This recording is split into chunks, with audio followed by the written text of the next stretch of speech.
Chapter 13, 24th day of June, 1679. I shall not do it, Madame Cellier. You know I'd do anything you ask, but I would rather go 100 miles than deliver this message to my lord.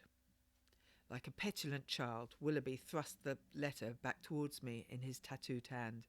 The other hand balled at his side and his face pinched in obstinacy.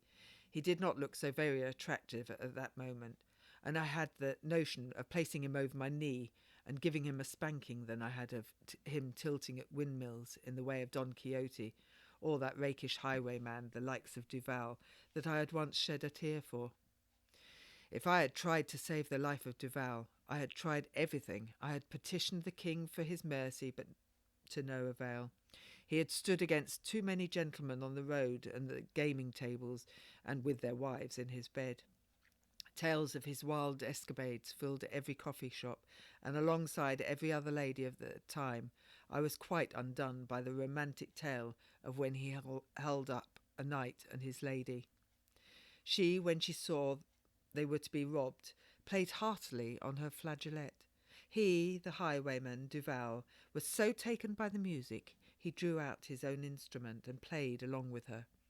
At the end of their duet, Duval asked the knight for his wife's hand in a dance, to which his lordship could barely refuse, saying, "I cannot deny a gentleman of such quality and good behaviour anything." So they danced a courant with all assuredness, elegance, and light-footedness, as if the heath were a ballroom. We ladies had whispered of how, after they finished moving together in the most graceful and dignified fashion, he had handed her back up to her husband in the coach, then surprised the knight by saying, "Have you remembered to pay the musicians?" To which the older man replied, "I never forget such things." He then reached under the seat and drew forth a bag holding £100. Duval gratefully took it and told the knight, for giving the money freely and without force, he would spare him the other 300 he knew to be hidden, whence that 100 came, and that he would be safe from any of his men on the road from that day forth, for that was the sort of decent man he was.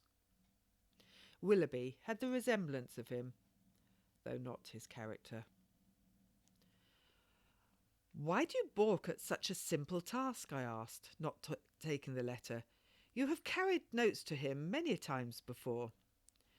Willoughby's stubbornness on this matter puzzled me.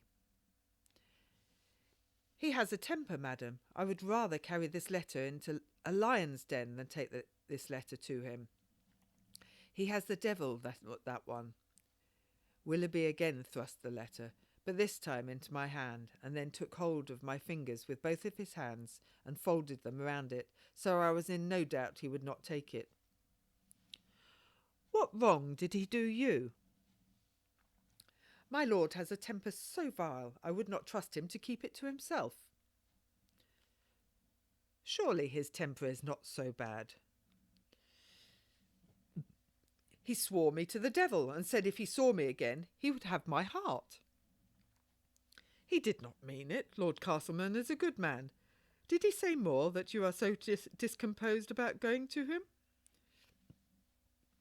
"I tell you, he was there when I took a message to Paris House for my lady, and he raged at me. He promised to have me sent to the gallows, or hanged, drawn and quartered. I will not go to him." "Why was he so angry?" "He said I should not have gone to the Tower, so I told him I went on your instruction. I owe you such a great debt. It would have been disloyal to you had I not gone. You know I would do anything for you, madam." There was something ingratiating about Thomas of late. I would gladly accept a little obligation for our kindness, but he gave his thanks or made some such comment about being in my debt near every conversation, and I owned I was tiring of it. He took it too far. At one time I did begin to think he used the words as a shield to hide insincere thoughts, but his work for Lady Paris and myself and for the cause had been earnest, and I was happy to have him on our side. But there was a distance between us now. I knew not why, only that we were not so cosy as we were before. I could not tell if the change was in him or in me. A memory of how he had sat apart from the St. Omer boys came into my head, and that air of guilt I caught on his face before he hid it from me. It might have been imagined, though my wits and senses had proved true over and again. "Then do this for me now," I said, "but I cannot fathom why he was so angry with you for taking a message to the tower. There is no reason in that." Willoughby looked as a child caught in mischief, peering up at me through his long lashes with an exaggerated down-turned mouth. "I must tell you plain, madam, when I took the message to the tower, I told them it was from my Lord Castlemaine in order to gain admittance, for they did not believe I came in good spirit." "What? Why did you do such a thing of weak judgment? Have you no wits?" It was difficult to believe how a person that knew how dangerous a Roman Catholic's life was in these days might be so completely dull of senses to do such a thing so lacking in reason. By doing this, you implicated him with the lords when their lives are already in peril. It came to me that his nobility would convince them of my innocence. I did not believe any harm would come of it. "It was a foolish and dangerous thing to do," I admonished him. "Foolish, foolish man. Why should I hold my tongue and not bawl him out for such thoughtlessness? He put Castlemaine in danger of both his freedom and his life, and mine too." "Nevertheless, I wish you to take this letter to him." "I will not do it, madam," he said. "I will not breathe the same air as that man. He has said he would have me hanged if he saw me again." Nearby, Bennet Dowdall, our tall, thick-set coachman of surprisingly gentle nature, had come into the yard leading a limping black horse, Thor's hammer, and became busy clearing packed mud, stones and dung from his shoe. Prance might have had less than all kind thought when he gifted me the young suckling, for we soon discovered him to have a rather tight-sprung hind leg that might be released on any that happened to walk behind it. We had allowed Dowdall, receiver of the greatest part of the animal's force, to rename him. He had since all but trained the leg to behave, though we were warned never to touch him, to be sure of our safety. "Dowdall, be so kind and come hither." Dowdall paused in his task and came over. "'Tis a stone caught in the frog's cleft," he said, misunderstanding why I called him. "I am sure it is a simple matter for you, Dowdall," I dismissed. "You know Castlemaine, do you not? Tell the captain he is a good man." "Captain, you are a good man," he said obediently, but frowned as he did so. No, Dowdall. I mean for you to tell Willoughby that Castlemaine is a good man." Obviously still puzzled as to the reason why I asked him so, Dowdall did as I bid him. Yes, he is a fine gentleman. One could search the land and not find better than the likes of him." "Will you deliver this letter to him, then?" Willoughby's sulks were an ill-fitting suit on him. Again they made him more a wilful child than a man, a way I now looked at him more often since the Jesuit trial. "I thank you kindly, Dowdall. Please return to unstoning the frog." Dowdall moved away slowly, reluctant to relinquish any opportunity to gather information that he might exchange in the stables in return for a shared cup of whatever it was they drunk there of an evening. I waited until he returned to the horse before saying, "Captain, let me assure you, I would not send you on the errand to him if I believed he would do you harm. I ask you one more time to take this letter to him." "I beg your humble pardon, madam, but I will not." Willoughby's persistent refusal to do as I asked irked me. But what was there to do? My only option would be to find another messenger. It would make me happier, Captain, if you did not place me in such an awkward position. If it is your intention to hobble me like that poor horse over yonder, I pointed to Thor's hammer, I have taken you from a cruel fate and furnished you with clothes, money, and a welcoming roof over your head, and found you employment with others too. In return, I merely ask you give of your good services for my husband's business and my own, for which I pay you well. This task I give you holds no danger, for I am accountable for it. That you refuse me cuts me to the quick. You have indeed done me good service, more good service than I can repay, Madame Cellier, and I am the first to admit nothing I can ever do will settle the debts of kindness shown by you, your husband, and Lady Paris. Your rescue of me was the very thing to change my course from rapscallion to honest man. Ask of me anything, but that I shall be in the sight of Lord Castlemaine again. Fair enough, you make your position clear. As steadfast as a mule, Willoughby held his ground, but as a man he must be allowed the final say in his own fate. Mean you what you said, that apart from taking a note to Lord Castlemaine, you would do anything to repay me? At his nod, I continued. Do you have backbone enough to do another task for our cause? Again he nodded, more eagerly now that he saw I would not force him to Castlemaine. You have proved your allegiance to and the task I have now cannot be given to any person not honest. Are you with us all the way? Are you prepared to do what you will to help the cause? I have conceived a deed you might undertake to right the wrongs of those against us. Aye, madam, I have sworn to do anything you ask. Except meet Castlemaine. I could not resist the jibe, and was pleased the captain looked sheepish, but maintained his humour. Except meet Castlemaine, he agreed, his winsome smile through those dark lashes once again reminiscent of Duval, that handsome French highwayman, and his smile cleared the air so that I thought, when he moved his hand to swipe a fly from his face, he would have reached out and touched me, but he did not. Of late, I had on occasion found myself trying to hide from Pierre how I was snared by this young man's attractions, though I feared he might have caught a glimpse of it. With good fortune, Willoughby failed to notice the flush that swept over me now, as he looked over to Daldal and fanned my face with my hand. Perhaps he looked away because he did notice. I have your word. If you had not given out the pamphlets and broadsides for Father Neville at the coffee house,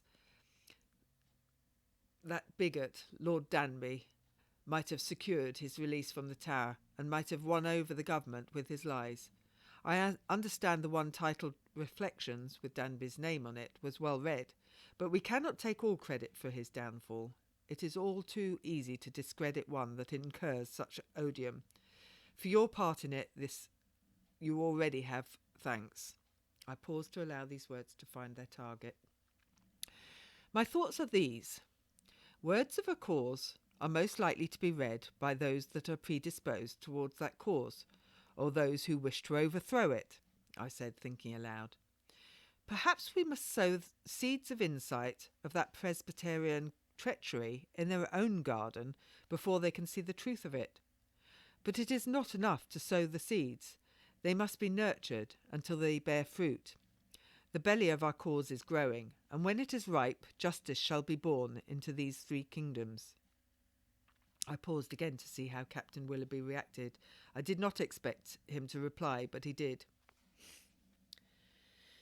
"'Tis widely spoken now, madam, by some that you will not sup with, that the plot to kill the king was hatched by Shaftesbury to settle King Charles' bastard son, the Duke of Monmouth, to the throne, and those that designed it turned the scheme onto the Catholics to throw dust into the eyes of any that might see something so plain. They say that Sir Edmund Berry Godfrey suspected something of the double plot when Oates swore his affidavit, and that's why he was killed. Willoughby went to scratch his scalp, knocking his wig out of place. It was a habit he had not left behind with the lice in Newgate. Unself-consciously, for we were known to each other around the house, he shifted it around again until it sat straight again.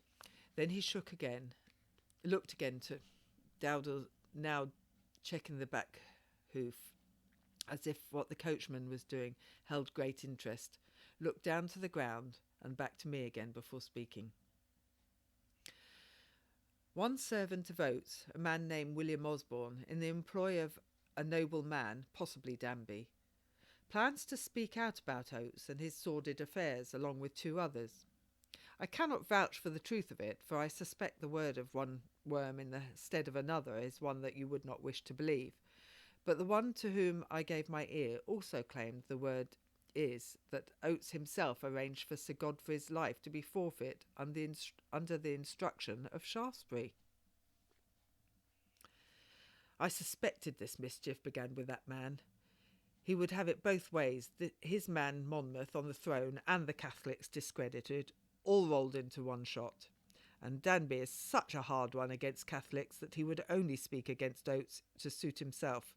If the court had not proclaimed that he had dastardly and traitorously concealed the plot, he would lightly be enjoying Oates' company.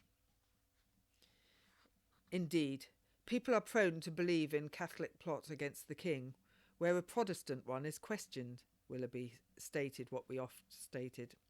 Catholics caused the plague and the Great Fire and every other scourge within this kingdom that we have seen this past century. We, you and I, are an affliction upon these 3 kingdoms, it would appear. The captain again looked to the ground, but saw something far from there. I could not deny his words. In this country our religion would always be blamed for any wrong. All eyes had watched Spain and France, and some other countries had seen what happened to any that did not take mass. The persecutions on Protestants in Buckinghamshire, when I was a child, reflected this same prejudice. When our family house was ransacked and pillaged by Catholics, and my father and brother paid with their lives for being on the wrong side during the war, as those in the prisons were paying now. "We must tell the Duke of York. He will know what to do," I said. At that moment there was a small commotion. The horse Dowdall was tending suddenly kicked out, and Dowdall sat on the ground with his hand on his chest. Fool man had forgotten the horse did not allow any man, not even the groom, to touch his flank on that side. The man should pay attention to his own business rather than mine. Following my thought, I took my own attention back to where it should be, to Willoughby. He had also seen Dowdall's error and was smiling, but cleared his face when he saw that I was not.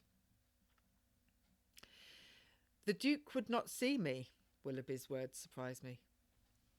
"You have tried?" I said. "Yes, I tried, but someone recognised me as a witness against that priest, Anderson, 6 months ago." Seeing my face, he held up his hands as if in defence and added, "Believe me, I would not have done it if they did not put me on the rack. You must believe me, I swear it is true." "Father Lionel Anderson, you did not tell me this," I said. Though it might be true, I held little respect for those who informed on others, either for their own gain or for work ethics at the cost of another's life. I had seen traits of those who had spent time inside the hole, and Willoughby had none of them. He had no scars from hard irons circling his wrists and ankles, nor did he have the gait of one stretched ruthlessly on the rack. And he had kept knowledge of this betrayal from me. Before I could release my anger, I must know more. Willoughby spoke first. "Even with all things I have been condemned for, my behaviour in this was most odious to me, and one I did not wish to declare. They forced me to it, else suffer worse." "He was hanged on your word. To be hanged, drawn and quartered is vile death for any man, even for our enemies. The 5 priests had suffered that same death only 4 days since. their last words hanging over the silent crowd, their bodies snuffed out and atrociously desecrated as we watched, all fresh images in my head. And this man had caused another priest to die in the same terrible manner. Not only mine, but also 3 others. I shook my head, but it still felt as if I was pulled in all directions at once. All as damnable as you? Likely so. Oates was one who spoke, and he is an obnoxious man. 7 priests were condemned that day. Did you speak against them all? Willoughby's silence told me neither one way nor the other. If I were he, nor would I admit to such shame. His big-eyed child face suddenly became sinister and evil to me. This man was responsible for the hanging of at least one good person and shaming of that person's life where there should have been respect. I could not look upon him any more. My belly churned as though I had eaten poison, and I had to walk away without saying any other thing. Do not judge me, Mrs. Cellier, Willoughby's voice chased me to the door. You cannot know how it was if you have not had the same done to you as they did to me. You would do the same if they made you. I turned then. You are wrong, Captain. I would not, I said, still facing the door, not looking at him. Whatever did he do to you? Did he give you mass? Did he take your confession? I turned then and saw by the colour of his face I had hit close to the mark. Then you have murdered your own father. My father disowned me when I was a mere boy, he said, intentionally misunderstanding me, perhaps looking for sympathy. Do you also have his death on your conscience? I advanced on Willoughby with so much anger in me I believed I could kill him with my bare hands, and it would be right that I should do so. My jaw was hard clamped down. I had trouble speaking. Or perhaps you have no conscience? He claimed I stole his horses. I did not, but he would not listen. You talk of your birth father, who knew you since you were born. He had more reason to believe you than any other, but he did not. Why? Why did he not? Again Willoughby did not answer. I imagined the reason to be simple. His father had not believed him, because he knew him too well. How had I been seduced by the same viper as Eve? I could no longer listen to his self-pity or his excuses. I turned back to the house, stepped through the door and slammed it shut behind me. Chapter 14, 27th day of August, 1679. Over the next months, though I could not blame the captain for every wrongdoing against every Catholic, I most certainly tried. I detested the mere sight of him and chased him from our home with the threat that if I saw him again, I would return him to the hole from whence I took him, and I would have done so if I could have found him. But he was gone to earth like a wily fox he was. I could not bear the thought of how I had fallen prey to this cur, believed his pretense of caring for the wrongly accused, when he had stood as the accuser. Aye, if I could have laid every innocent's death at Willoughby's door, I would have, but not even he could extend his reach to Wales while still living in London. The dying words of Father Lewis, protesting his innocence, reached me at the end of August, 3 days after his hanging. What had he to protest against? That he was killed for his faith, or that as a vessel of the Lord he had been too generous to the paupers and the destitute of his country of Monmouthshire, and had feloniously relieved them of their suffering? What sin did that court find that they would so rejoice in his dying? A man so good, there would surely be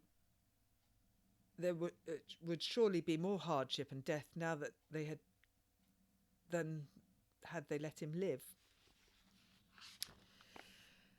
But his life was forfeit as soon as they had decided it so. The trial was but a farce, staged to appease conscience that justice was done. No man should be so fooled. God would not be. I stood in the middle of our bedchamber and read the lengthy paper in my hand, a faithful copy of Father Lewis's final words written by himself in prison after his trial. In life moral, I thank God I had suffered lately and exceedingly, when maliciously, falsely, and most injuriously I was branded for a public cheat, in pamphlet, in ballad, on stage, and that in the head of the kingdom, yes, and over the whole nation, to the huge and great detriment of my good name, which I always was as tender of as the other I am now quitting. I looked up and saw my pale self reflected in the looking-glass, hunched shoulders, clasping the pages between my fist hands. Though moved by his words, my body was still. I had tasted of the same derision this man had suffered each time I left home, each time I walked the streets to do my business. Some drunken being might threaten me, or some protester against my faith might recognise me and block my way. In this, it was not hefty men that were most cruel, but my equals, working sisters and other midwives who, like me, were called to duty as often by night as by day. When death whispered in my ear, it was Susanna Atterbury who had buried her fist in my belly without warning. Not her husband, though. When I defended myself against her, he needed no further provocation. I read further. Lewis declared there was no truth in any of the accusations against him, not in substance nor in circumstance, that it was a story so false that he could easily defy the faith that had attempted to justify it, so sordid a business, a story so ridiculous that he wondered how any sober Christian, at least who knew him, could as much as incline to believe so open an improbability. In truth, those who knew him and knew that his innocence had satisfied the judge a year and a half before, and that the whole was merely fiction of some malicious person or persons against him. In the next lines, he implored God to grant pardon, not for himself, but those who had spoken against him, since his own forgiveness for them was hearty. The very words of the executed priest encouraging forgiveness brought up by vengeful thoughts in me against the very ones he asked us to forgive. They did not deserve the forgiveness of me, nor of any other, so heinous was their crime. My eyes unfocused from the page, I could not forgive such maliciousness that would take a good man's life, and that of many other self-professed innocents. Lawrence Hill, Henry Berry, Robert Greene, William Ireland, Thomas Pickering, John Grove, John Gavin, Thomas Whitbread, Anthony Turner, William Harcourt, John Fenwick, to name but a few. 2 months had not diminished the sickness of the priest's execution. Not even the rabble had been inclined to break the silence before, during, and after their several speeches protesting the wrong done them. The crowd knew as well as the false accusers the wickedness of persecuting such fine men. If they had been guilty, saying so would not have hurt them then, for they were to be hanged for the crime already. But, like Father Lewis, they did not ask for forgiveness for themselves, but for those who caused their innocent lives to be lost. They asked forgiveness for those such as Willoughby, who had spoken against them. I had to ask myself if they could forgive such people, why should I not do so too? If Willoughby truly had been tortured, then surely I, who was never in that position, should not be the judge of him. I read on. Lewis insisted he was innocent of any plot as any infant who had left his mother's womb only yesterday, and that when Oates, Bedloe, Dugdale and Prance had strictly examined him last May in Newgate, London, he had the least knowledge or the hint of such plot, if there had been one. He would have been as zealously nimble in the discovery of it as any of the most loyal subjects his Majesty hath in his 3 kingdoms. He asked that if someone were to speak of him once he was gone, one should do right to the dead ashes and not speak badly of him. I looked up from the paper once more and saw how grief-stricken was the image of myself looking back at me from the glass. Tears were on my face. I knew the look of that woman, colluded and conspired with her as if she were another. I knew she agreed with me that something must be done to turn the unending tide from the Catholic shore, where black storms whipped up again and again to send waves of anger and persecution to swallow worthy men and drag them back to the sea to be lost forever. But if Canute, King of Denmark, could not stop the tide, what chance a lesser mortal? Only a current stronger than the first could turn the tide. For all accounts of the St. Omer boys, those that had been in some coffee houses and in the court, though he was no longer welcome in our house, Captain Willoughby was carrying out my plan and was playing the part of the gardener.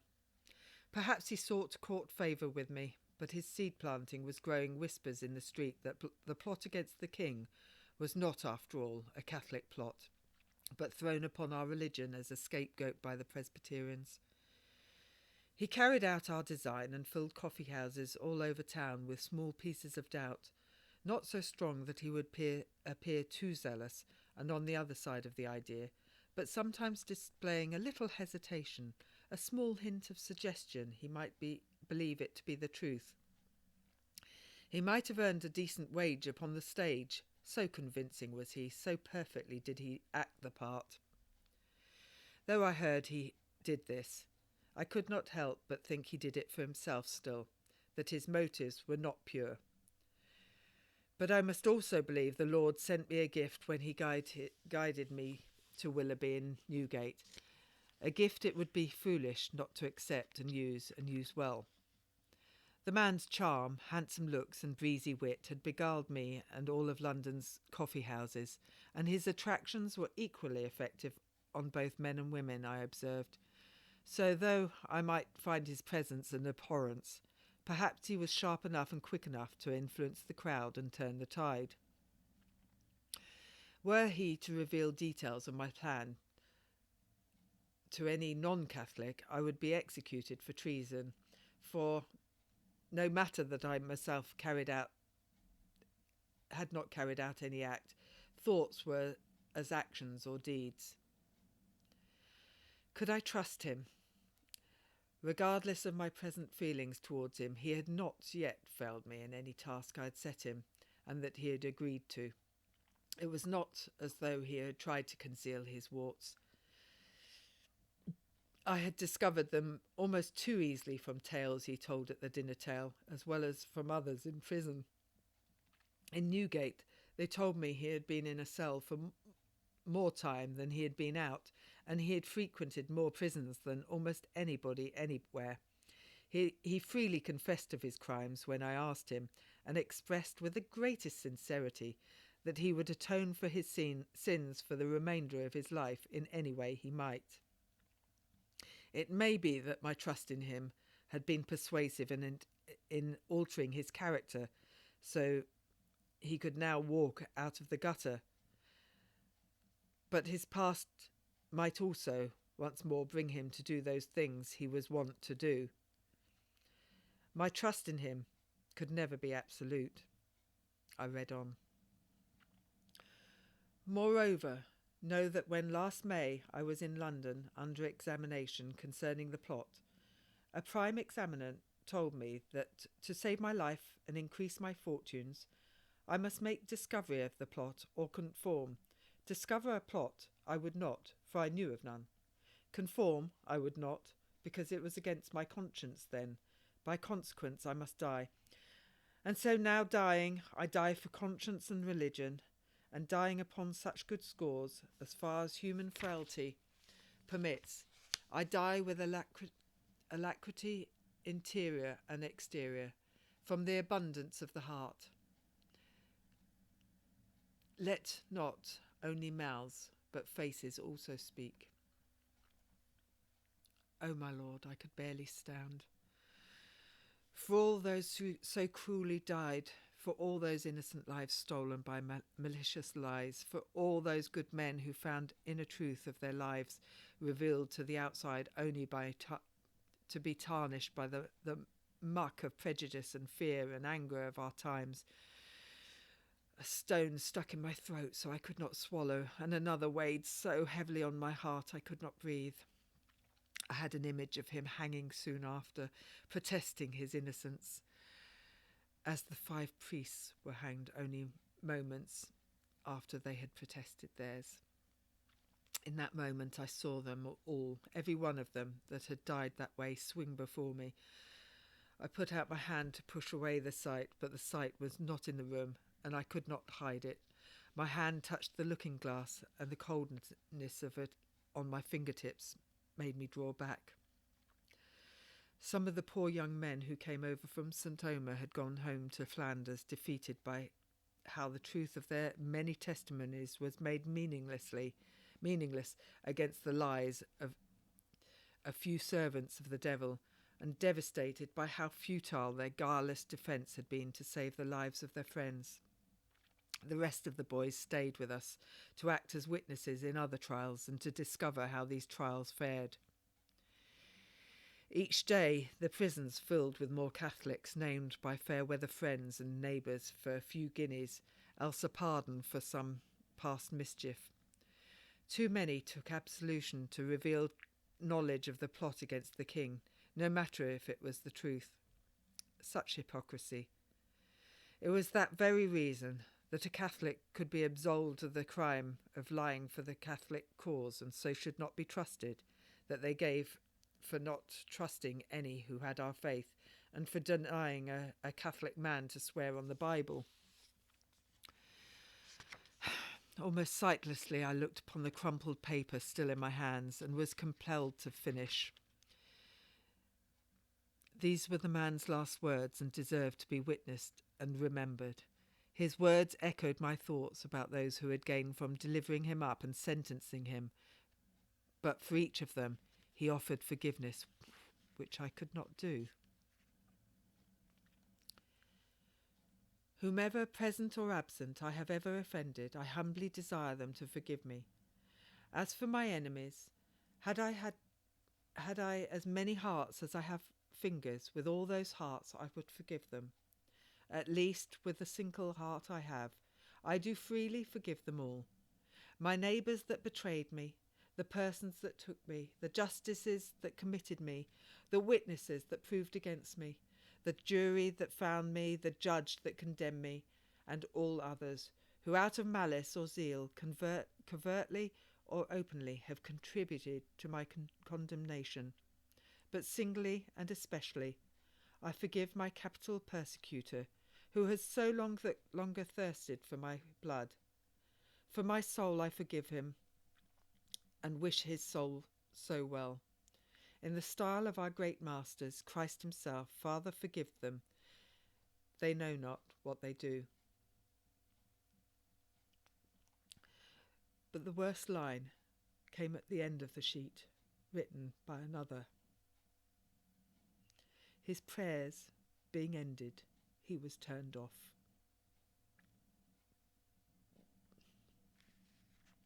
I openly cried for the man then. There were no more words to read and no more to come. And so came the end of a passionate and caring man whose only harm was to help those more needy than himself. His life was worth more than any, and all of those instruments that took it. This madness had to stop. If no other would attempt to stop it, then I must try mightily to do so myself in whatever way I could.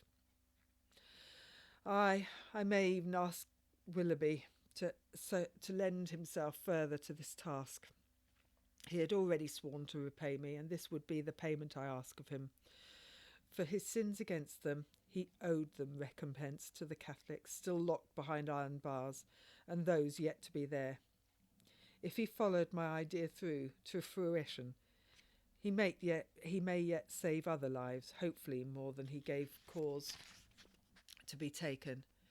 When he died, he might even find himself closer to God rather than the devil. Of course, I would have to speak to him again, but it would be a small price to pay if my scheme came off.